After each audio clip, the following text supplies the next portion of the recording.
Omnibus students. This is Josh Newick here in Concord, New Hampshire, our beautiful capital city. Beside me is Franklin Pierce, the 14th president and the only commander-in-chief to be born in New Hampshire. He lived in Concord for a great many years. I will be presenting option 3, checks and balances. So let's get started.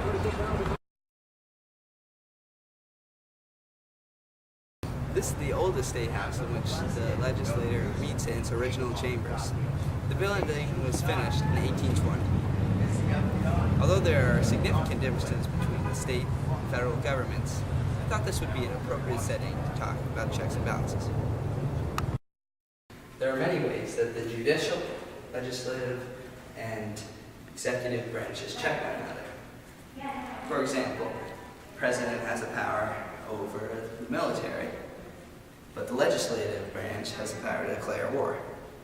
The legislative branch has the power to propose bills, but the executive branch has the power to veto those bills.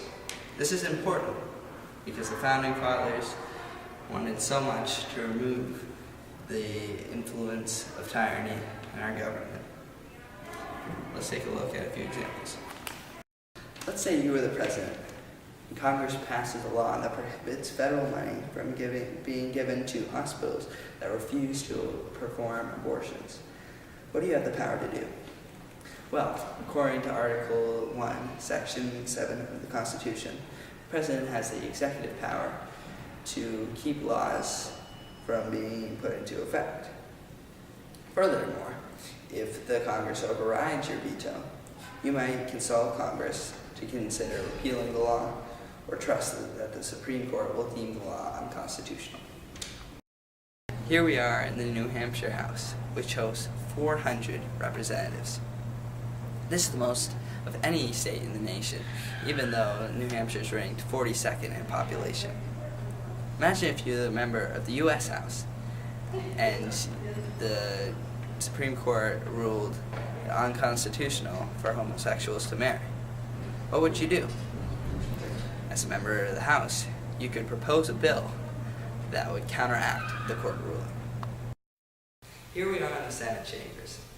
If I was a U.S. Senator, the President ordered an army to be sent into another country, kills the leader of the country, and replaces it with a government of its own liking, I would be very upset. I would move that we would start the process of impeachment. Once the case reached the Senate, who has the sole power to try all impeachments, I would vote to remove the desperate from office.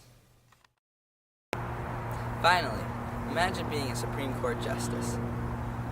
Congress might pass a law banning all religious displays in public, including those on private property. That's because it is a form of hate speech. Since the First Amendment gives Americans freedom of religion, the court can use their power of judicial review to override the law.